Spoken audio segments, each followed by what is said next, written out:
Good morning, everybody, and Happy New Year to all of our friends. I see many friends from the US, and I see friends like Jan Sokolowski from Israel. So, welcome, welcome.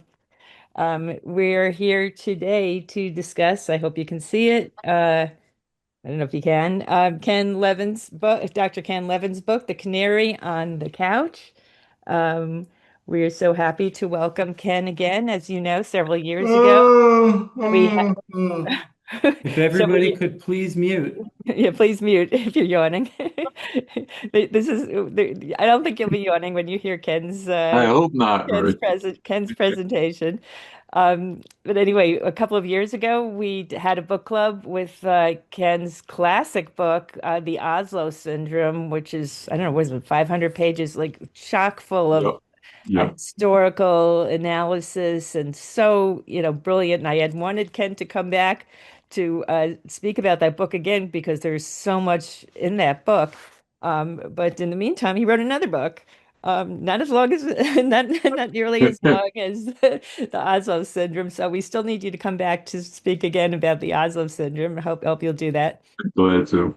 And I noticed also, and I'm going to, have you, turn this over to Ken in just a minute. But I noticed that one of the people that this book is dedicated to is our good friend Richie Allen. And I spoke with Richie this morning, and we're planning, we don't have the date yet for it, but we are planning to have a book club with Richie and the Bow sisters on Bow, Artist and More. And as many of you may know, that was made into a film. Several of our books have been made into films that we've discussed at the book club.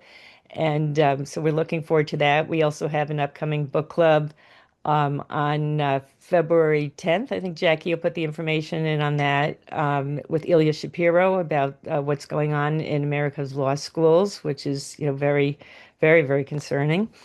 But we'll speak more, and we also have the upcoming Florida Gala on the 15th of March. But we will discuss more of that when it's time for Q&A.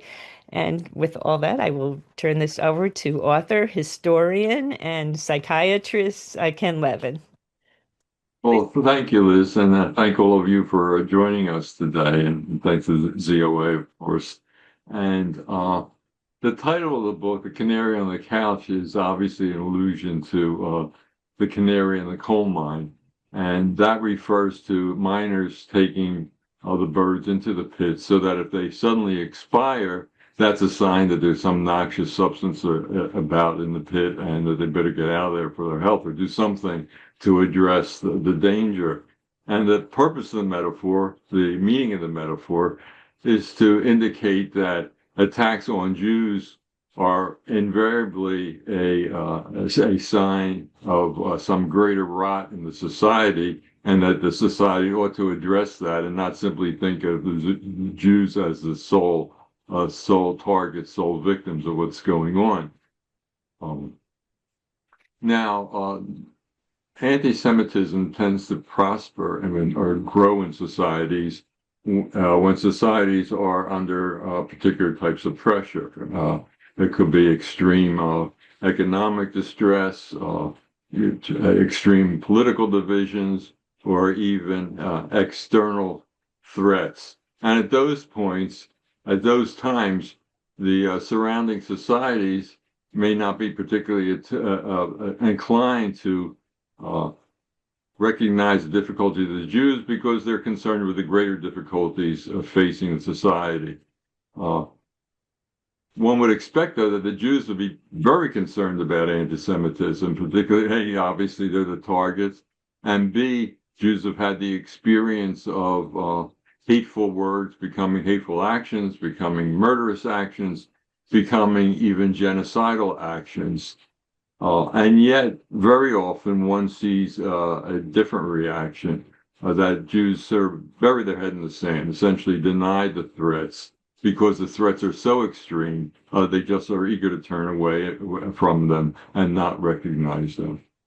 Uh, in a broader sense, that kind of response, the response of the head in the sand, denial, can happen to any society. It's not particularly characteristic of minorities under siege.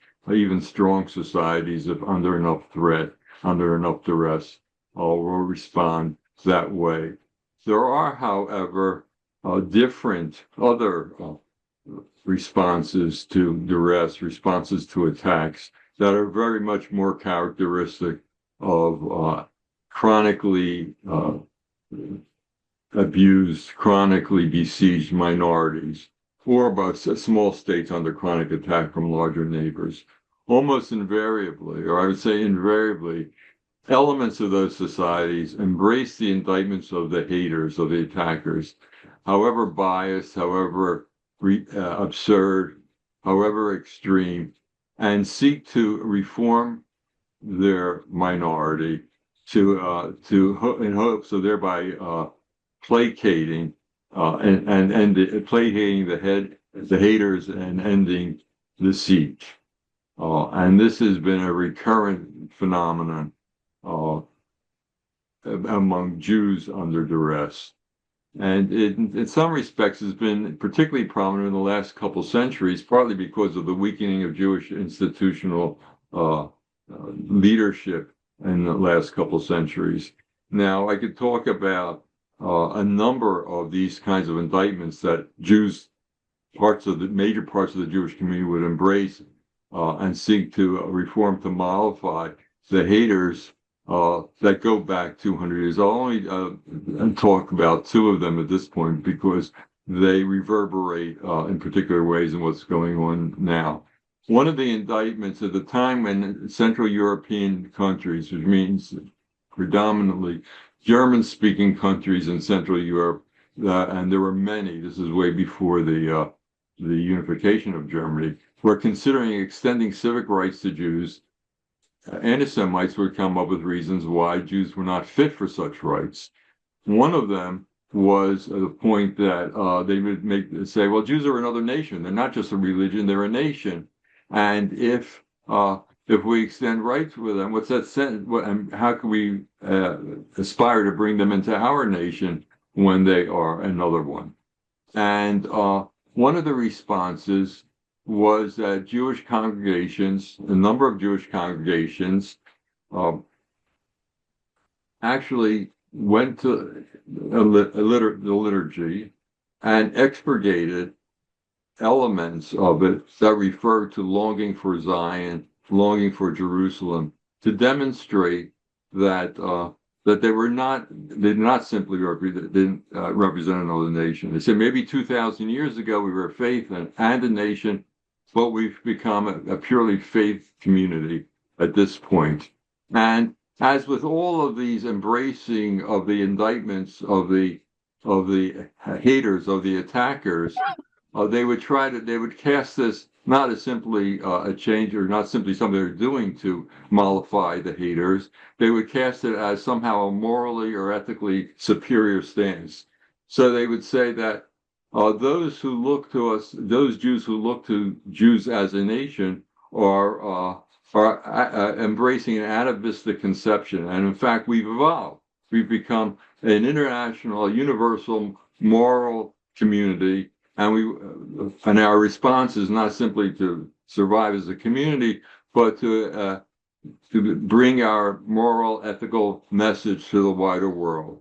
And so you ought to accept us.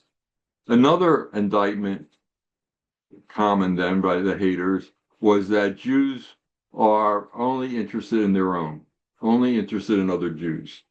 And the response to that was Jewish communities going out of their way to extend themselves to others within the society to demonstrate that they were not just interested in Jewish issues. Now, you could say that's positive, making alliances with other groups is a positive thing. But what we've seen over those 200 years, and we see today, is that they do it even at the expense of allying themselves with groups that are anti-Semitic, that push anti-Semitic messages. And again, they would try to cast this as, even in the face of the anti-Semitism of some of the people that they were, or elements of society that they were trying to support, they would say, well, that has a higher social purpose. It's the social justice argument that you hear today. And if you look, this idea of ostentatiously, in some instances, demonstrating Jewish interest in wider communal issues is actually historically it's the origin of for some of JCRCs. That's JCRCs exist as outreach to the Jewish community to the wider society. Now, there's a virtue of that. Why not reach out and help other maybe disadvantaged groups and also create alliances. But the problem was when you do that, the people who are the elements of the society that are promoting anti-Semitism, that's obviously counterproductive, and yet that has been a recurrent pattern, and it's reinforced by also another element of this response, maladaptive response to besiegement, and that is the eagerness to immerse Jewish identity in a wider communal group. With allies. Now, it's not counterproductive to pursue allies necessarily, but again, to do it at the cost of assuming alliances with groups that hate you is a problem. Let me bring it up to the current day by give you a recent example that one that you're probably familiar with. On October 31st, 2023, that's 3.5 weeks after the slaughter in the south of Israel, the Wall Street Journal published an op-ed by Jason Riley. Jason Riley's a African-American writer. He's a part on the staff and writes frequently. And this op-ed was entitled Black Lives Matter and the World's Oldest Hatred. And Riley initially goes into some of the anti-Semitic, anti-Israel stances taken by Black Lives Matter. And he says, what's shocking isn't the rhetoric of BLM leaders in the aftermath of October 7th, but that so many who ought to have known better got played. In 2020, an open letter that endorsed the BLM movement appeared as a full-page ad in the New York Times. It was signed by more than 600 Jewish organizations, including the Anti-Defamation League, which exists to fight anti-Semitism. If accusing Israel of genocide isn't defamation of Jewish people, I don't know what is. Yet Jonathan Greenblatt, the executive director of the Anti-Defamation League, is a prominent defender of BLM. And Riley then cites Greenblatt on BLM. A few days later, the Wall Street Journal ran a letter from Greenblatt, and again defending himself against this claim of being played, and talking about the importance of the Jewish-Black alliance, but as though BLM was ever or could ever be part of that alliance, given its record of anti-Semitism, anti-Zionism, and the origins of the organization in the pro-Soviet predilections of its leaders, explicitly stated predilections of its leaders, and their buying into pro-Soviet, Soviet anti-Jewish propaganda. But this is not just a phenomenon of the moment. Back in the 60s, I assume many of you are familiar with Arthur Hertzberg, who's a prominent rabbi and scholar, and also activist in the middle of the last century, through the middle of the last century, author of many significant works, and very much a supporter of the Black Jewish Alliance. Marched in D.C. with Martin Luther King Jr., was in Selma with him.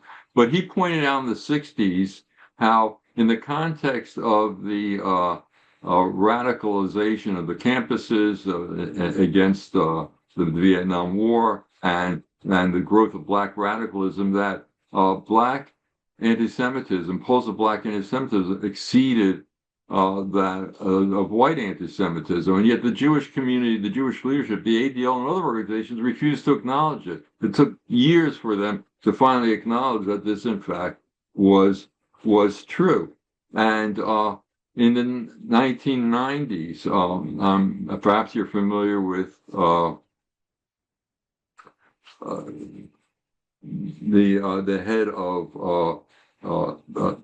the African and African American Studies Department at Harvard. Uh, he also has a popular show on PBS that goes into genealogy, brings people on and well-known people and dives into their genealogy based on DNA studies and based on looking through historical records and as sort of this is your life, but this is your family's life. But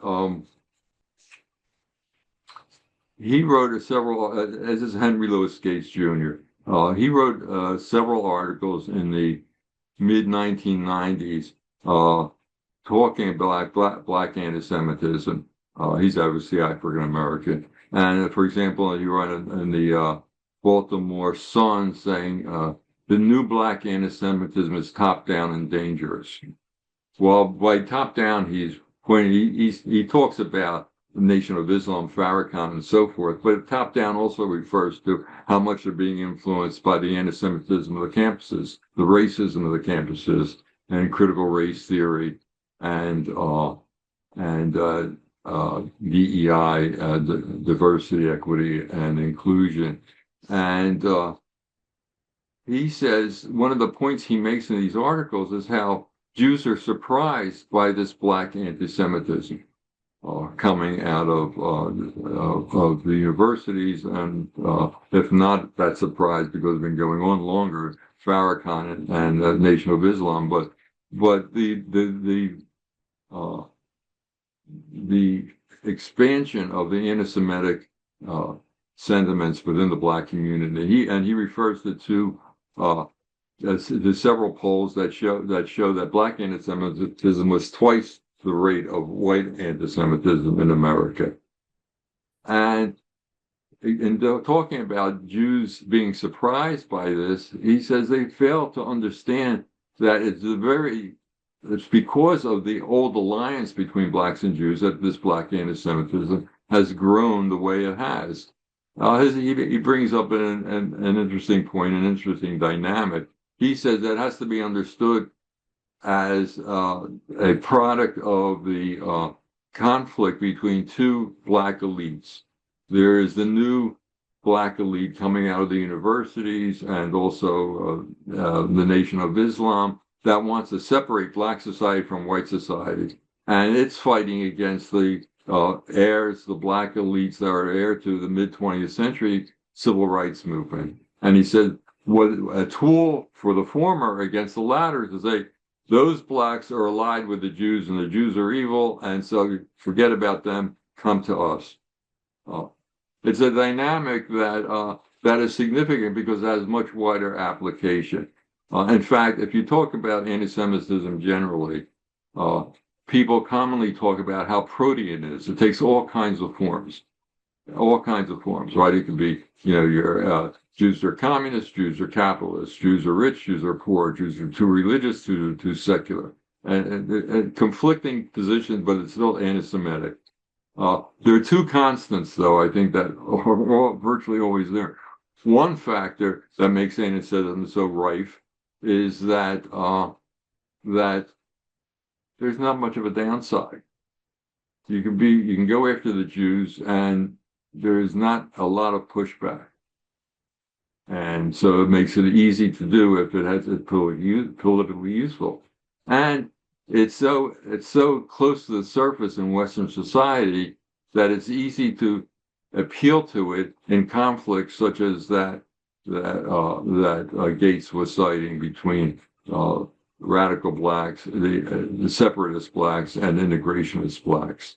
And we see this again and again. And we see it, for example, in the white community, a very similar conflict, and it's a very similar invoking of anti-Semitism, we've seen what's happened. Some people only woke up to it after the explosion of anti-Semitism on the campuses in the wake of October 7th. But it's been there for quite a while. It has to do with uh, uh, racial politics on the campuses, critical race theory, which promotes the concept that, you know, your identity is not who you are or the content of your character is your skin color or your race or your ethnicity. And the DEI, the diversity, equity, and inclusion action arm of critical race theory, which is dominant in universities, in K to 12 schools, in many industries and corporations, and again attacks Jews in particular because Jews have been particularly successful in America, and success is according to their concept of reality, which is really a one that was propounded by the Soviet Union, Soviet concept of reality, that society is a zero-sum game, and if you're successful, you're doing it at the cost of somebody else. And so Jews being successful means they have been uniquely unfair, taken uniquely unfair advantage of their white privilege. And now the whole white privilege concept, the whole DEI concept, is again anti-Semitic in its roots, and yet again you see Jews adopting this to ingratiate themselves with the haters. I'll cite an example of this: a rabbi named Jonah Passner, who wrote in an op-ed in the Washington Post several years ago that in the fall of October of that year, as Jews atone for Yom Kippur, we need to confront our white privilege. So he's going to atone for his white privilege on Yom Kippur. And he said, this year, when I search my soul, I'll be focusing on the confronting my white privilege, and he urges others to do the same.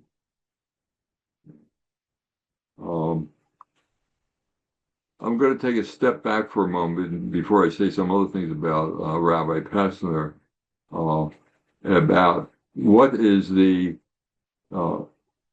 paradigm on the level of individual psychology to this embracing the indictments of the attackers, of the haters. And the paradigm is the psychology, as I see, the psychology of chronically chronically abused children. If you talk to people working with such children, and chronic abuse typically means parental abuse or abuse by people who are parental surrogates. If you speak to the psychiatrists, psychologists, social workers who are working with such children, they'll say they almost invariably blame themselves, particularly younger children. They blame themselves for the abuse. And they say, this is happening to me. In fact, because I am bad, and if I become good, then the abuse will end. And if the literature typically ascribes this to children's naivety, that the abusing parents, in one way or another, accuse them of being bad, and the children in naivety accept this. But the predilection to this is much more profound than naivety, and children are not that naive. They know when they're being abused. But consider the existential predicament of such children. They have no escape from this situation. Typically, if they're young enough, they can't even imagine escape. So they could either resign themselves that this is my life, this is what I'm stuck with, I'm going to be abused, or they could take on and deal with the pain of that resignation, or instead adopt the pain of saying I am bad, but thereby preserve the fantasy, the corollary, that if I become good, this will end. It gives them a sense of some control over the situation, over which, in fact, they have no control. And children want to feel some control over the situation, and adults in similar situations want to feel some control. And the embrace by Jews of the indictments of the haters to say, yes, there's something to that, and if we reform, will be better treated is the same kind of self-delusion, the same kind of fantasy, the reaching for control, the reaching for a sense of being able to influence their situation that is delusional but is extremely attractive. Now, going back to Rabbi Pessner, uh, and the children who do so, by the way, they're essentially giving transcendent significance to to the haters. Like that, what the haters are doing, they say that's what determines what's good or bad in the world. They know what's good, and I have to change to satisfy what they see as good. Going back to Pessner, he works for some reform organizations in D.C. And he would also talk about in the same article, talk about whenever he went into work, he was really gratified by seeing this meeting room there, where in the '60s, blacks and whites, Christians and Jews met and laid out some of what became the basic elements of the Civil Rights Act of 1964 and the Voting Rights Act of 1965. What he fails to say is that, in fact, what those blacks and whites, what those Jews and Christians were aspiring to was a level playing field, was a society based on again, what King said, the content of character, not race, or not skin color or ethnicity or anything of the sort, but rather individual merit, a meritocracy and a colorblind meritocracy. And it was 180 degrees different, opposite of what critical race theory and DEI push. But that was this is the morality of today, and he's willing to ascribe a transcendent significance and so atone for his whiteness at Yom Kippur. So I've talked about, let's take another step back and look at where anti-Semitism currently comes from in the United States. There are four major sources. One is white supremacism, far-right racism, neo-Nazism. Another is the black radicalism that I've discussed. And another is the far left racism, anti-Semitism, racism, the progressive, and what we see in the universities, and what we see among, again, progressive ideology today. And the fourth is Islamism, which has become more and more of a factor as there's a greater immigration from Islamic countries, most of which are people coming out of those societies grew up in being exposed in their schools, in their media, in their mosques to constant anti-Semitism. Virtually, the polls in those countries show virtually 100% endorsement of Jew hatred. And in addition to the people coming in with those attitudes, you have money pouring in. I think Qatar is now estimated to have poured $10 billion into not largely in universities and to some degree K-12 schools, but into corporations, into other institutions in this country to convey to try and shift them to their perspective on things, including their promotion of anti-Semitism and anti-Zionism. And the Jewish community typically has been much more willing to confront and prepared to confront and has confronted the far right anti-Semitism than that coming from the other three groups. Part of that is because there's a belief, and repeated polls of Jewish opinion show this, there's a belief in this country that the right is much more anti-Semitic than the left. The conservatives are much more than liberal. The left now is not liberal, of course. It's something different. But anyway, that is a Jewish attitude that is very prominent, as revealed by all kinds of polls. And as Seymour Martin Lipset, the sociologist, Harvard sociologist, pointed out several decades ago, in fact, there's nothing in polling of American opinion regarding Jews that support that.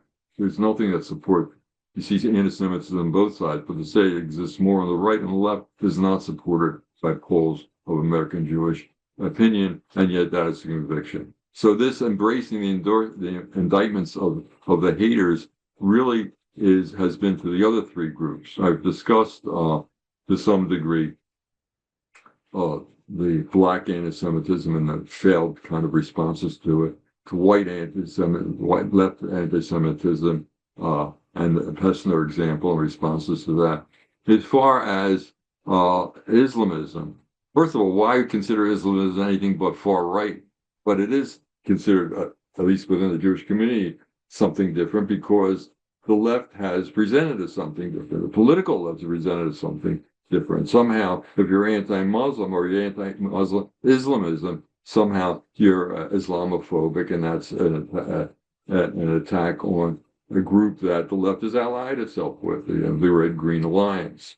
Uh, uh, but beyond that, examples of failures to address that, where I live outside of Boston, the largest mosque in the area was built with a land grant, essentially, from the city of Boston to this group. It was quickly controlled. The founders and the people controlling the mosque were Islamists. It became a breeding ground for anti-Semitism, anti-Americanism, and yet at the same time, because it was supposed to be a liberal thing to do, Jewish rabbis in the community, Jewish groups in the community were falling over themselves to embrace the mosque, to ally themselves to the mosque, to support the mosque, not looking at what was being said by the imams in the mosque, not looking at what was promoted by the mosque. I believe the two, and people were indicted out of the mosque. People fled the country to avoid indictment. But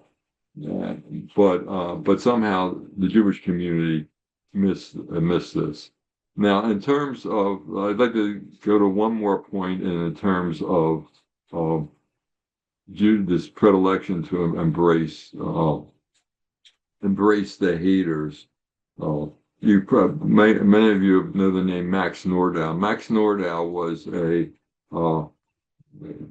late 19th, early 20th century well-known Austrian Jewish writer, early Zionist, early ally of Herzl's, perhaps Herzl's major ally. And Max Nordau said around the end of the century, he said, the greatest success of the anti-Semites is they've gotten the Jews to see themselves through anti-Semitic eyes. Now, there's a reality of that on an individual level.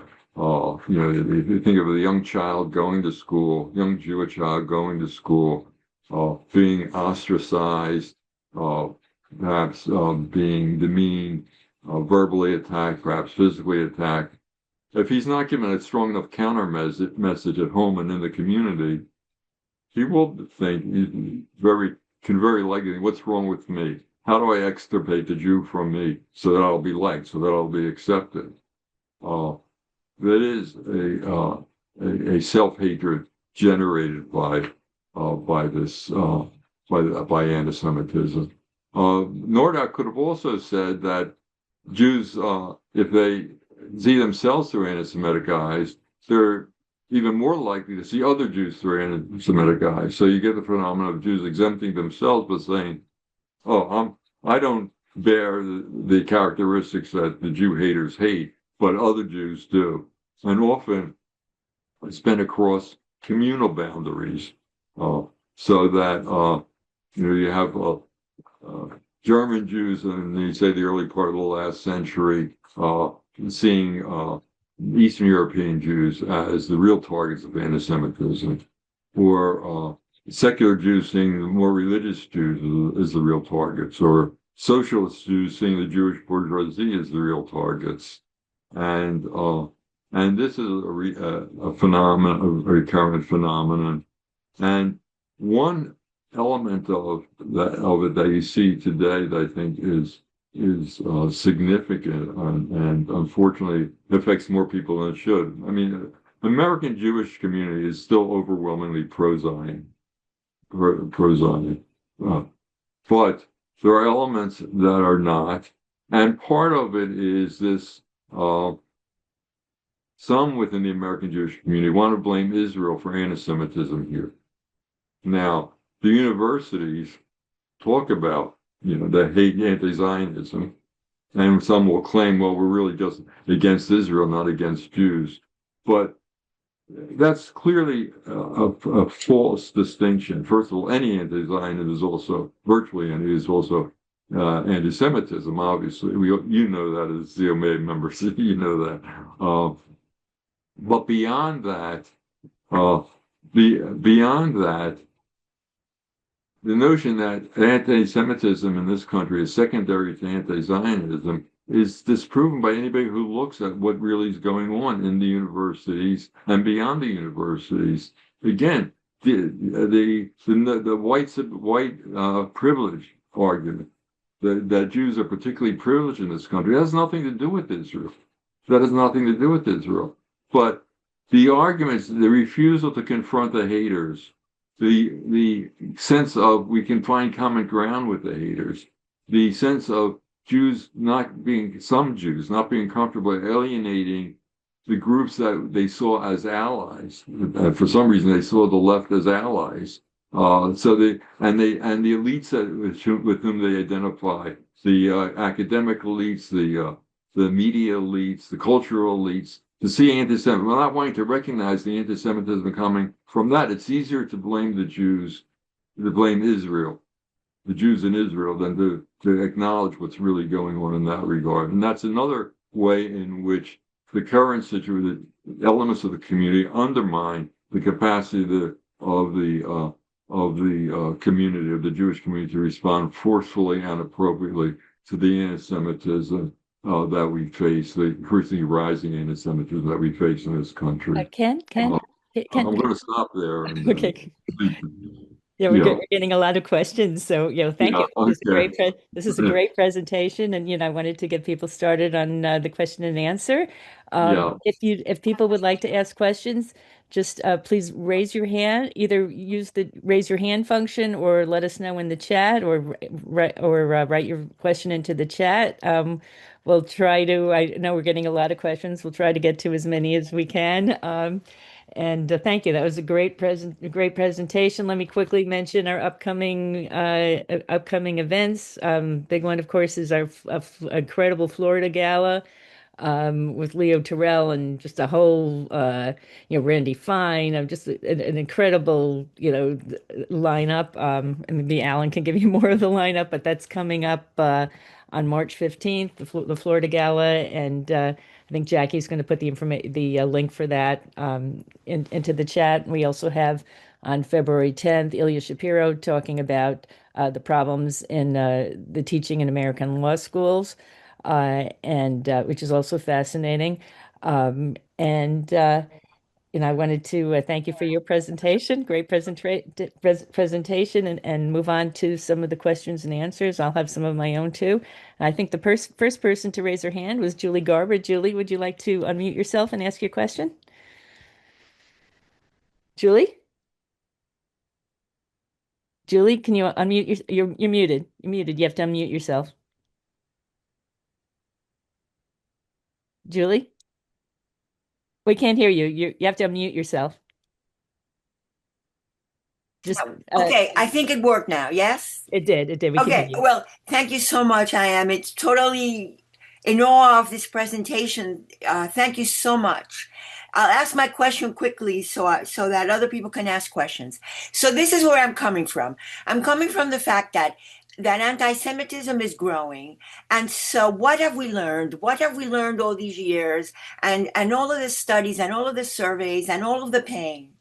I don't know. I don't know because it's still going on and it's still growing. So maybe it's time to do something very different. And so I think about, well, what could we do that's different? And I go back to the Torah. There was a time when they were afraid of us. They were afraid of the Hebrews. Is there something that we can do as Jews to become stronger?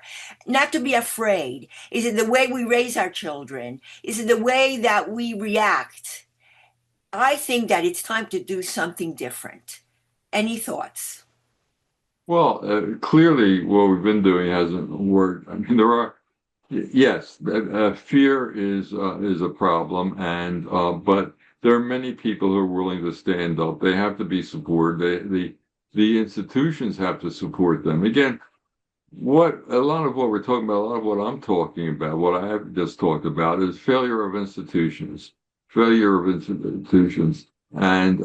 they have to encourage standing up, and but the institutions themselves have to. They're not just afraid; they are compromised. They are compromised by alliance, by identifying with haters, by trying to appease haters. They feel that their ends are served somehow by these delusional efforts to win over haters. And so it's not just fear that makes them step forward. It is wanting to believe that the reality is different from it's delusional that the reality is different from what it actually is. And if you talk about let's look at for a moment, if I can, the what we saw during the war when the Biden administration was still in power, and when Biden was cutting off some sending of weapons to Israel at the cost of the lives of Israeli soldiers. That was in the paper today, discussions of that. But he was doing it because he was hearing that, oh, he's going to lose the Michigan Muslim vote, or he's going to lose the vote of the younger people who are less interested in Israel. But no, I saw nothing, and maybe you others will differ. They did see something. I saw nothing about Jewish pushback. Who said what Jewish organizations were saying? Look, Jews overwhelmingly voted for always vote for Democrats. Why aren't you worried about losing our vote?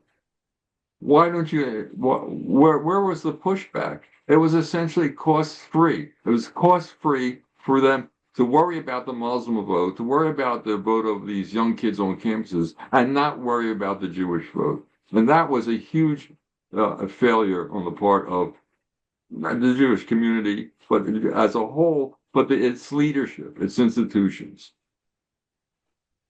Um, I don't know, but let, that's just one example. yeah, let me add some things to what you just said, if I may, which is that when you spoke about the BLM, and what happened with that, with the 600 Jewish organizations that signed their I meant to say ZOA was out in front about it. You were great in coming, and you were by far the leaders in coming out and going yeah, after that ad and and going after what ADL did. And Biden too. I mean, Oh, sure, we had our absolutely, Biden watch with absolutely, all of his, his yeah, anti-Israel appointments, and we were constantly criticizing every bad move he made. Um, absolutely. ZOA and is an exception to everything I said. Thank you. But I wanted to mention what happened to us when we criticized all the organizations, and actually we're ZOA or Mort Klein and we appear in about five of your footnotes about different topics that Ken discusses in his book.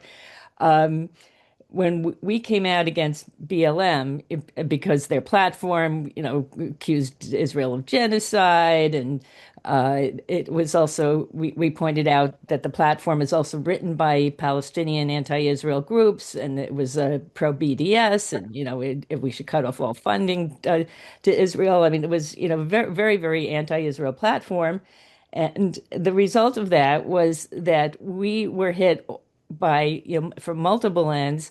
The JCRC in Boston attempted to throw us out of the JCRC. We had a month-long process and a vote, and fortunately, sanity prevailed, and the majority didn't want to throw us out, but several organizations got together to try to throw us out.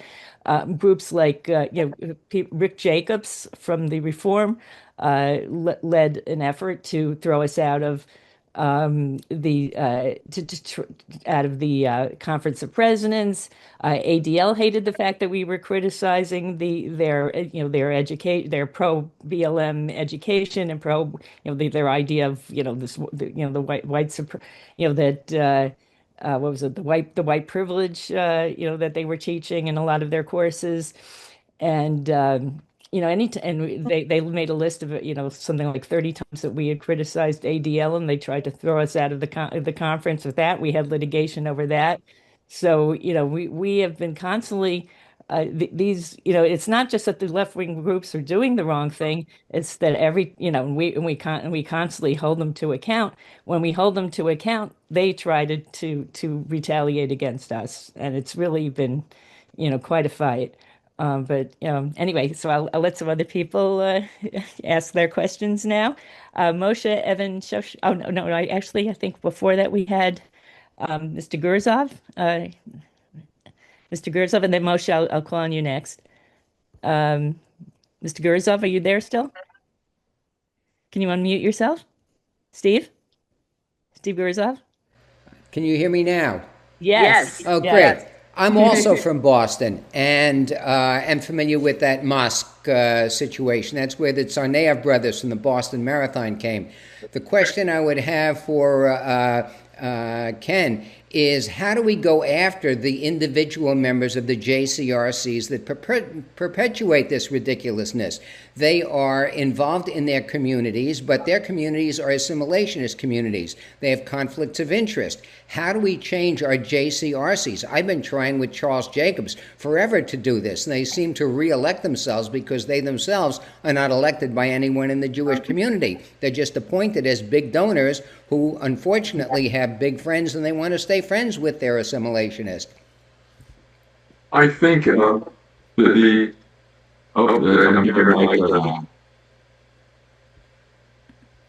but do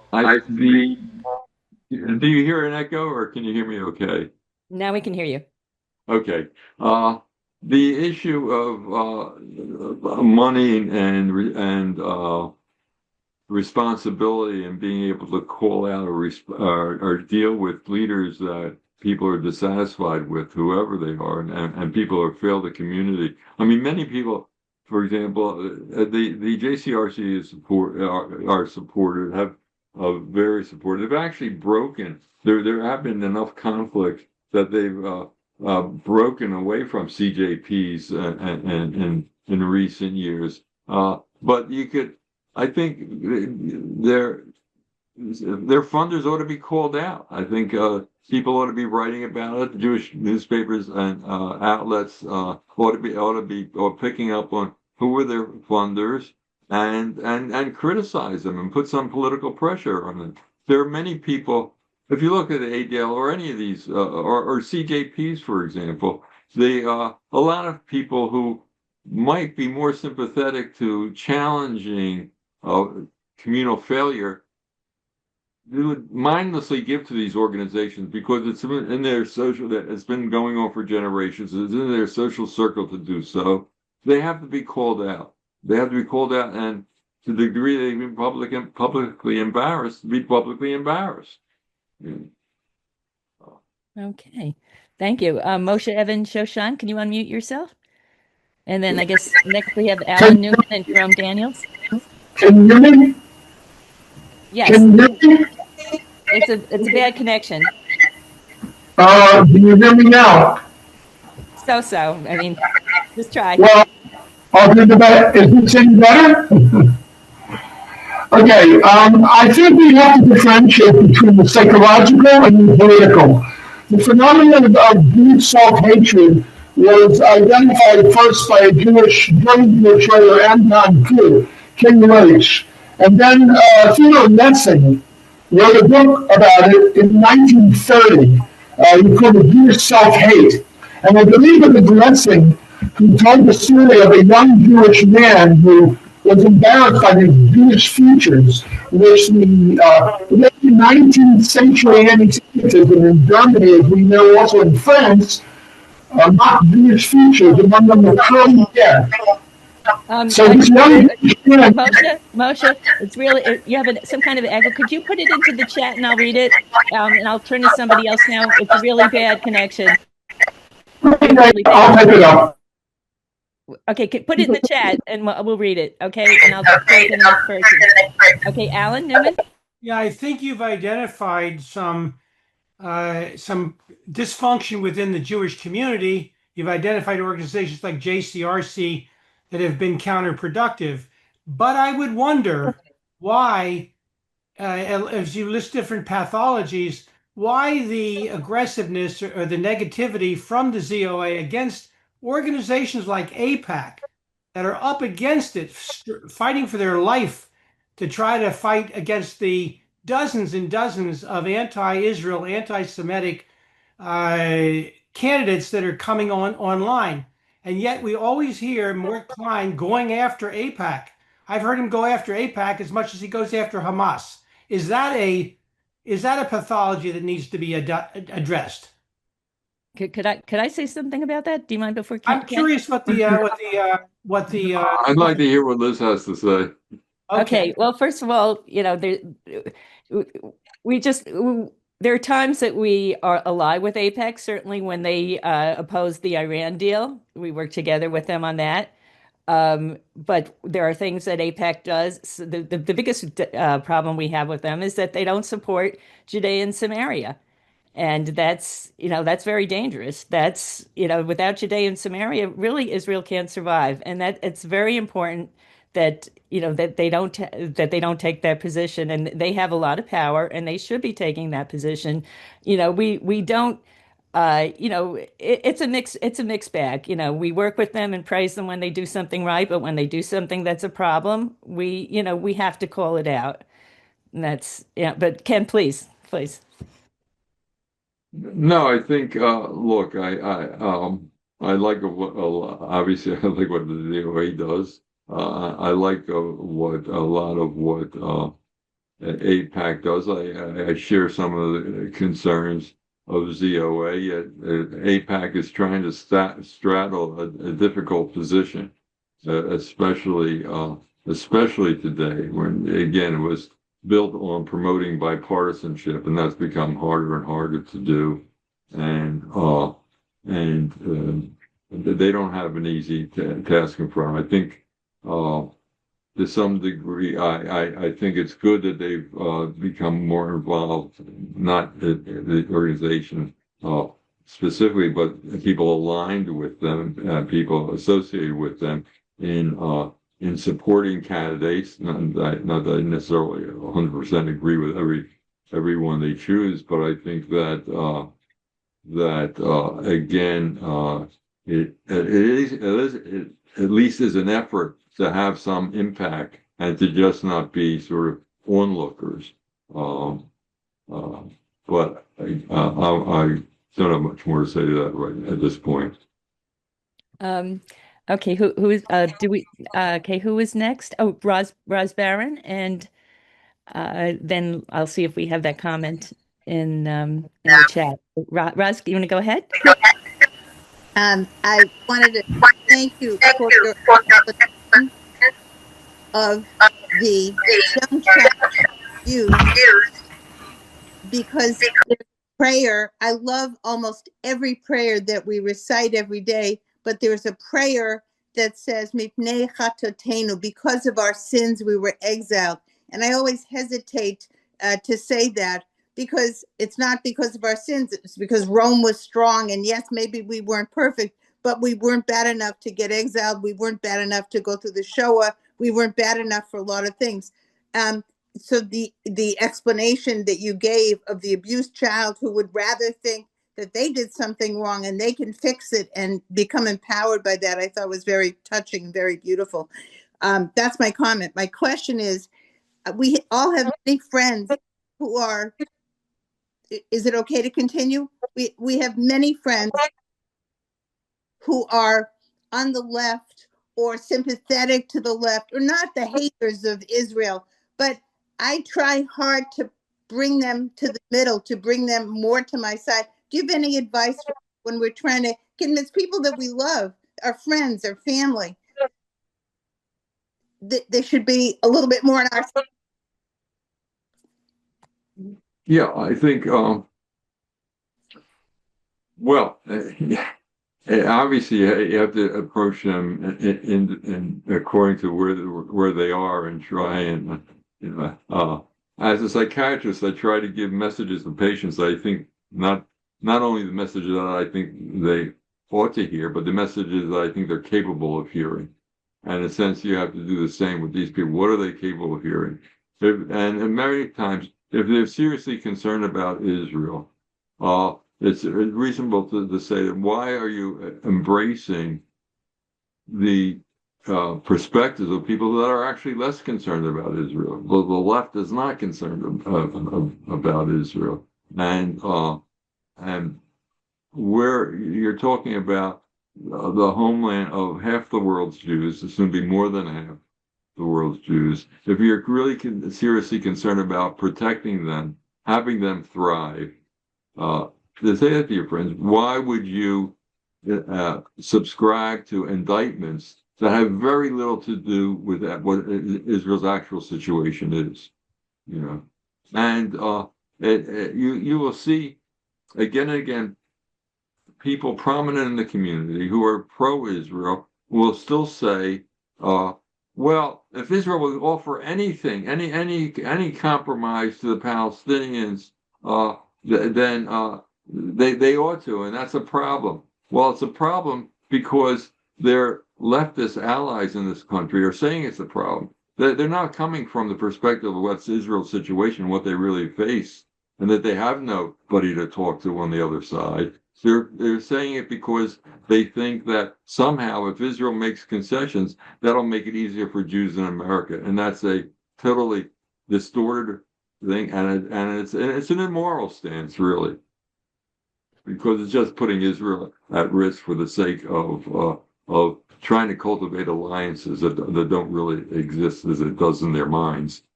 Mm-hmm.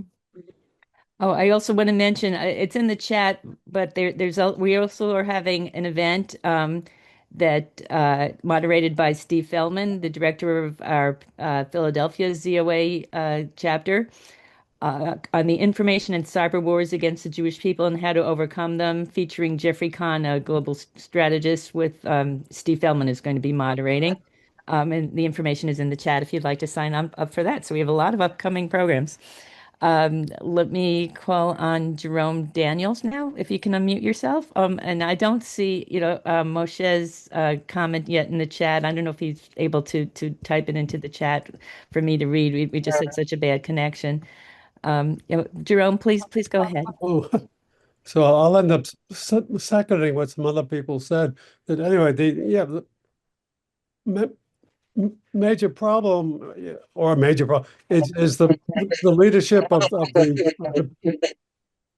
the major Jewish organizations, and then there's the question of how to change it. I guess sort of a somewhat related question I have is that, at Tisha B'Av, we take responsibility for the destruction of the temple. We don't put it on the Romans. And that's sort of like the Patty Hearst syndrome, and I don't know how to confront it or challenge it, and I'll just leave it for you to comment.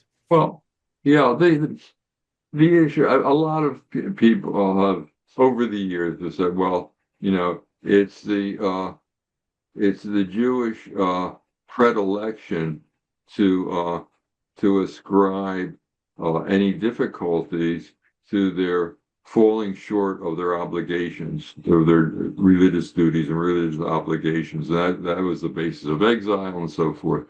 And you're right, there were obviously real world things that accounted for the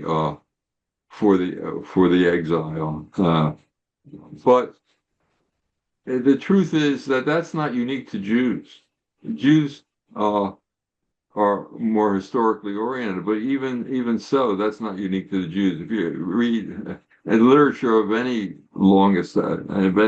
country prior to very recent times, when things were going bad, they always in the society when they were defeated by enemies or whatever, they always attributed to it their failure to live up to their religious obligations. Whoops. So that is a recurrent phenomenon. That's not unique to Jews, and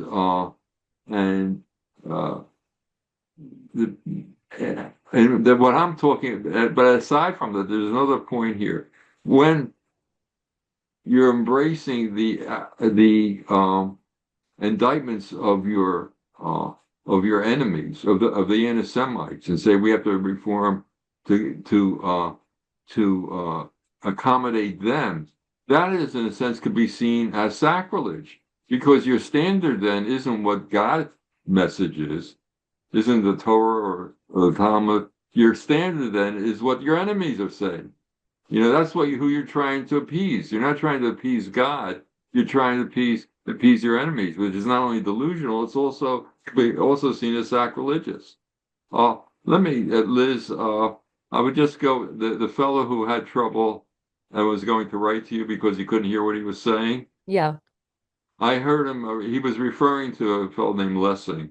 Oh, Who, okay. Oh, yeah, who you spoke about in the book, right? Okay.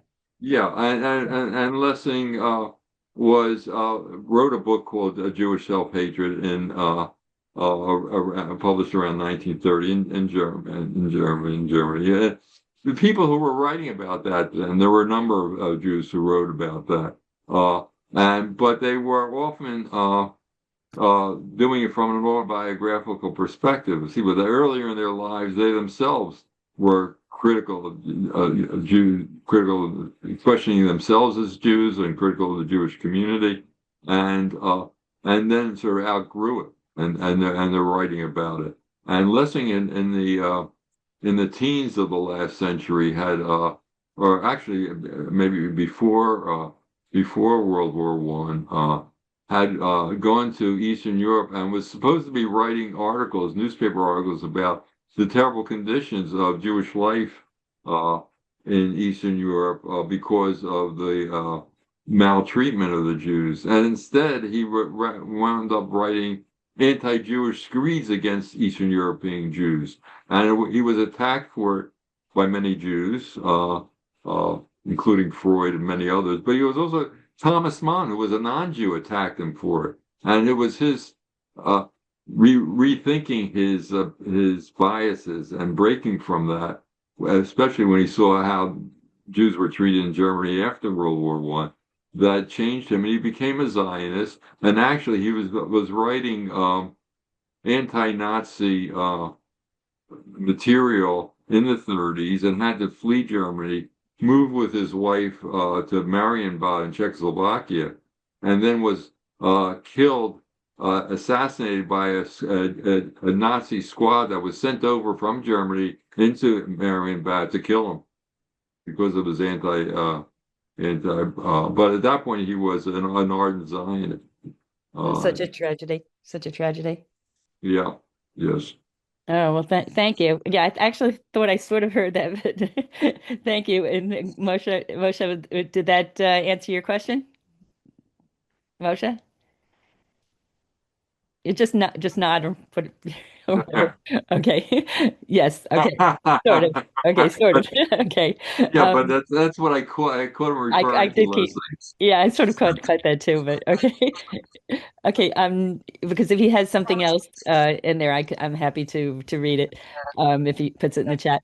Nani Moore, and then Steve Feldman, and we're running late, so probably have to go. We have one or two in the chat also. Nani, can you unmute yourself and ask your question?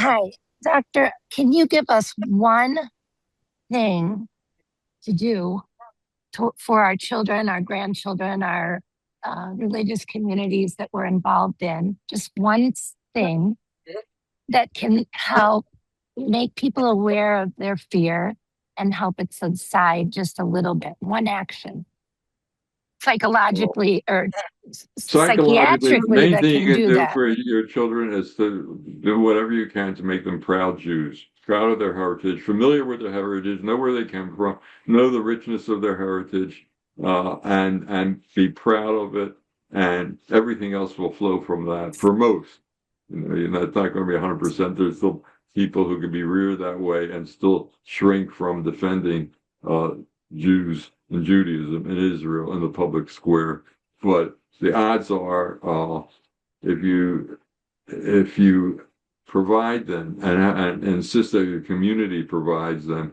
with a strong enough Jewish identity, they'll do well. Mhm. Very important. Steve Feldman? Thanks, Can you Liz. Thank you, Liz. Thank you, Dr. Levin. Good to see a fellow Philadelphian doing well. unmute? Look, my question is a little bit of a corollary, not siding so much with haters, but looking for allyship and us helping supposed allies, and yet they're never there for us. You know, you scratch my back, I'll scratch your back. And when it's time that our back needs scratching, they're not there. What to make of that mindset among the Jewish communal leadership class, and how do we kind of get them to adjust that behavior? Well, the origins of that is not simply the looking for allies, which is it makes sense to look for allies, But these are but wrong allies. trying when you right, they're faux allies, or they become faux allies over time. The problem is that a mature political group recognizes that alliance and political alliances shift over time according to what interests as interests shift over time. That's a mature perspective on political alliances. Jews have been inclined, and again, we're talking particularly the last 2 centuries for various reasons. Jews have been inclined, because of their vulnerability, to want to see alliances as transcendent, as enduring. They're going to last no matter what. And they've had repeated examples in their history and modern history of being disappointed in that, seeing where that's not true. But they've been always still slow in reacting, very slow in reacting, in just the ways that was pointed out by Hertzberg with regard in the 60s with regard to the alliance with blacks. So the alliance, there was a real alliance at some point that served both groups, but they had to recognize when there was a significant portion of the black community that turned against Jews, it would have been wise to recognize that. They were slow to recognize because they didn't want to believe it. They felt vulnerable. They felt they had to be immersed in a broader coalition, and it made them reluctant to acknowledge and respond effectively and appropriately and quickly enough to changing circumstances. Okay, we have a You question. see that with we see that with other Sorry. minorities as well. It's not just a Jewish problem. All right, we have a question in the chat from Betty Berenson. She says the 30% of the Jewish vote that went to Mamdani are they people who identify with the left, of Jews who identify with the aggressor, of Jews who deny the threat? Well, I think that 30% exceeds the Jews who identify with the aggressor, exceeds the numbers that Jewish Voice for Peace, or if not now, would generate. But I wrote an article about this. Just hopefully it'll be in print soon. But I think, in fact, that the community's failure to where's Mandami coming from? He's an Islamist and he's a far leftist, right? So he's a poster child for the Red-Green Alliance. But the fact that Jewish communal organizations, the fact that much of the reform movement, ADL, so forth, has refused to take on the far left, and the Islamists, means that the Jewish community those in the Jewish community who imbibe what they're hearing from those leaders, that portion of the communal leadership, were predisposed to not appreciating how dangerous, how evil, how much of a problem Mandami represents. Right. And essentially, they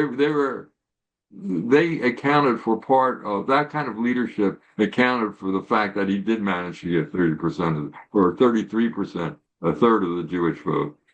Yeah, I do want to mention though that there was pushback, and surprisingly from including from a lot of the Reform rabbis who often take very left-wing There was. positions, There was this letter that, many of the, prominent people from, that you usually find on the wrong side of issues had signed. And I think it garnered, something like 1,000 people initially, and then another 3,000 people signed on. But then there was a left-wing letter written by, Yeah, the you're Marxist right. There reform was. rabbis and so on. Yeah, Yeah. Thanks.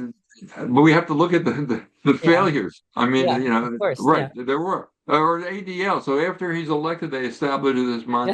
what's it called, Mandami Monitor. Yeah. We're To, planning. We're to- planning to instead. There's actually nothing in there. I went online and looked right, at it. and what is this? After There's he's nothing. already elected, There's where no, were they? but there's no information in there. It's just a Right. reporting information. The people should report. We're actually thinking of establishing our own that gives people the information. We've written about. We've given. We've written about him obviously, and the problems with him, and um, as usual. I think almost everything you wrote about could have been footnoted with the ZOA article, and including the five that you wrote that you. Where you cited us. Oh yeah, I did want to mention that you mentioned two former presidents of ZOA, who were great Zionists, Abihail Silver and Justice Brandeis, and I did want to mention that those were former ZOA presidents because you hadn't mentioned that. So next version. But anyway, I really I want to thank you. Moshe just wrote something in the chat. So let's see. Okay, he said, "Do you mind if I read this, and we'll make this the final question?" The phenomenon is not psychological; it is ideological. These orgs and leaders are thinking and operating in an ideological framework. Must differentiate between psychological and political. The psychological dimension, Jewish self-hatred, is similar to black rejection of black characteristics. I believe it was Theodore Lessing, as you mentioned in his 1930 book. Jewish self-hate, who recounted the story of a young Jewish man standing in front of his mirror and obsessively combing his hair to get the curls out. The curly hair being one of the Jewish racial features mocked by the modern anti-Semites. We can recall in this context the do-rags used by black men to straighten their hair. The Black nationalist "Black is Beautiful" slogan is similar to the Jewish pride that Lessing wrote would come out of Jewish self-hatred, but that phenomenon does not explain what goes on in the political dimension. Just think of the Jews are the oil in the wheels of the revolution slogan of Jewish Bolsheviks to explain why nothing could be done about pogroms and anti-Semitism during the revolutionary years in Russia. There was also the issue of pure perceived, and that it ends there. So, But again, another point about Lessing. I was talking a moment ago about the importance of educating your children in the sense of right. Lessing talks about. He wrote more autobiographical thing called Eins und Nie wieder, Once and Never Again, and he talks about his own growing up, and as a child in school, he he joined into the anti-Semitism of the school, of the classroom in Germany, and where was he, in Hanover? I think I don't remember exactly. And he talked about one instance. He was outside, and there were two Jewish kids in his class, and one was the best in the class. That surprised me, perhaps, and the other was sort of vigilante and sort of a particular target of the other kids. And he was outside with him and called him a Jew or dirty Jew or something. And the kid said to him, "You're a Jew too." And so Lessing went home and asked his mother. He was about 10 years old, 9 years old. Lessing went home and asked his mother, is he Jewish? And she was totally evasive. There was nothing Jewish in the home. Totally evasive. And then once, a little while after that, he was out on the street and they saw an Orthodox Jew in a kaftan. And mother points to him and says, "That's a Jew." And he says, "Oh, I grew up not thinking I was one, really." And but the psychology is the parent of ideology. Right. Always. It doesn't go the other way. Anyway, thank you so much, Ken. This has been great. We so much enjoy having you here, and we hope you'll come back again to some more on the Oslo syndrome because there's so much packed into that book, and we really appreciate that you're continuing to write and wrote this great book, great new book. Um, Well, and thank that, you, Liz. And I'm a great fan of ZOA, and I appreciate you and I appreciate Morton and all that you do. thank you so much, and I hope everybody here will strengthen ZOA. That's always a good way to push back because we're pushing back wherever we need to. And we look forward to seeing everybody at all our upcoming events. Thank you, everybody, and enjoy the new year. Take care. Take care. Thank you.